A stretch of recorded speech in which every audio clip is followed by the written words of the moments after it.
Hello Washington, I'm Colton Souders. And I'm Cassidy Keevan, and we're your hosts for show number 10 of Blue Jay Journal TV. And it starts right now.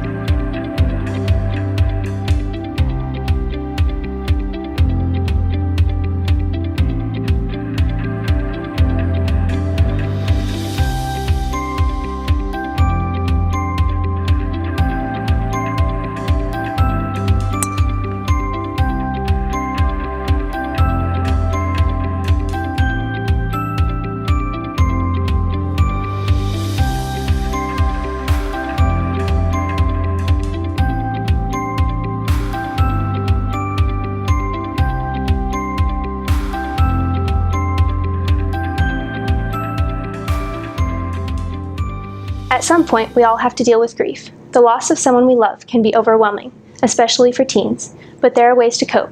Colton Souders has more in our top story. It was my dad. The loss of a loved one can be very difficult, especially among teens, but these teens have made it through the grief. My friend that I went to elementary through 7th grade with, she committed suicide. He was an alcoholic, so he had liver failure and kidney failure. And me and my mom and my brother have all gotten really close. A lot of things have gotten easier since he died because we haven't really had to worry about some of the things that we had to deal with when he was an alcoholic and stuff. Sometimes the hardest part of loss is hearing the news. I actually saw it on my friend's Snapchat. He put rest in peace, Rebecca. I was actually in the car on the way back from the hospital seeing him, and I had told my mom, I was like, Mom, we gotta stay, we gotta watch it happen. And then we didn't know when it was gonna be. It could be late that night or whatever, we didn't know. So we left. I remember we were exactly what intersection we were at when my uncle called, and I just kind of thought we knew it was gonna happen. When teens lose someone close to them, the best remedy is to wait, then find someone to listen. When they come in, I gauge where he or she is right now, watch their body language, and sometimes they say, I'm not ready to talk, and and I might turn away and do something else, and then I say, hey, whatever question comes to my heart, and so I'm pretty fortunate. I've been able to get students to, at some point, share out, about how they're feeling and start dialoguing. In my family, we pretty much just all pitch in and just kind of help each other. And I get a lot of help from my grandparents and stuff like that. We are so young, checking in on each other and then making sure they're doing okay is the main thing we had to do. Right, so this was actually a family trip we took to Croatia when I was 2. If you are struggling with the loss of a loved one, remember you are not alone and people are always around to help. For Blue Jay Journal TV, this is Colton Souders reporting. Kids just want to be kids, regardless of ability or disability. That's so true. And thanks to one local family, kids of all abilities have even more opportunities to enjoy their childhood. Zach Batson has the details. We started All Abilities to give sports to kids with special needs. We had Eli doing Spencer soccer and exceptional equestrians and a running program. But it was kind of far to drive, and we thought, hey, you know what, why can't we start it out here? So Stace and I got it started with some friends. Although their son has benefited from this group, others have too. So it's really heartwarming to see the kids being there and getting used to interacting and trying more things, having an environment that's welcoming. All of this would not be possible without the support of volunteers. I think a lot of the volunteers that come out, they get addicted the first time, because it's really cool to see their kid accomplish something that maybe the parents didn't think he'd be able to do. If you'd like to get involved, please visit www.allabilitiesathletics.org or visit their Facebook page at All Abilities Athletics. This is Zach Batson reporting.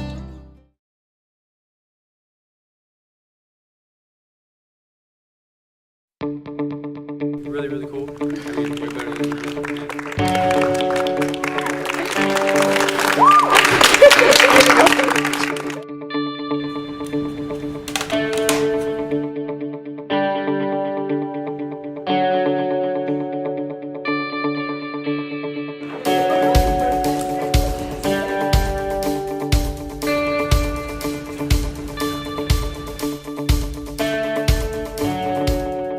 The BB gun dates back to 1886. Fast forward 132 years later, and it's still popular today. So much so, there are even competitive shooting teams. Cassidy even has a story. On the team for this will be my 4th year. It's really family orientated because I started and then my little sister joined. We teach the basic fundamentals of shooting, and then we go on and shoot matches.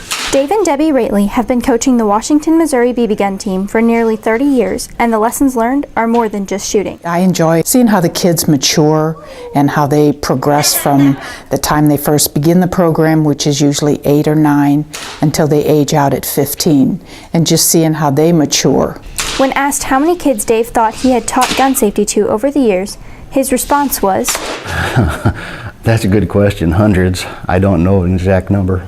Dave and Debbie have impacted many kids' lives by not only coaching them in shooting sports, but teaching them life lessons that will stick with them forever. The BB gun team is all about teaching responsibility and just different togetherness.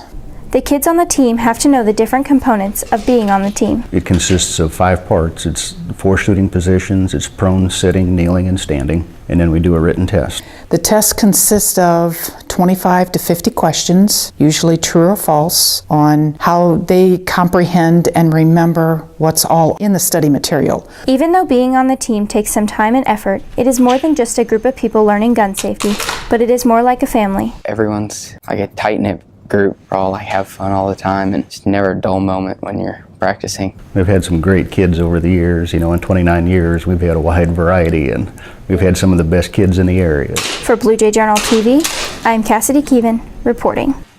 Giving back, it's something we are all encouraged to do. Peyton DeBerkey recently sat down with a few teens from the St. Louis metro area to see how they are giving back in big ways. Let's learn more about this. Sometimes teens are given a once-in-a-lifetime opportunity. I got the chance to talk to 4 teens from all over the St. Louis area who got just that. We went on a mission trip to LA to do a lot of homeless outreach and worked with people who are less fortunate and needed food or just needed someone to talk to. Every day we did this thing called like food truck ministry, where we would go to a really poor neighborhood and bring a food truck, and we'd give them all this food for free that like local businesses donated to the Dream Center. So the Dream Center is a center that caters to the homeless and the people in LA that are less fortunate. We weren't really that involved at the Dream Center. We mainly ate our meals there. We more went to places like Skid Row. All that time serving together not only helped the Los Angeles community, but it brought these students closer together as well. Made us even closer as a group, spending an entire week together. It kind of gave us something that we could all look to, like something that we had gone and we had overcome a challenge in our life together. And we'd gone outside of our own comfort zones together, and we had done something that we wouldn't normally do, but we all did it together and kind of had to work together to accomplish it. With all the new friendships came many life lessons. I think I learned a lot of humility, and I've been able to apply that back here because I've seen the lowest of lows, and I've seen how blessed that I am, and I've learned to not take many things for granted anymore. I've learned about how to respect people and how to just love on those who are different than me, and just how to care for everyone around me no matter what their situation is. For more information about this summer's mission trip to New York, you can visit the St. John Lutheran Church website at stjstl.net. Navigate to the Next Steps area, choose Students, then click on High School Mission Trip, Dream Center, New York City. For Blue Jay Journal TV, I am Peyton DeBerkey reporting.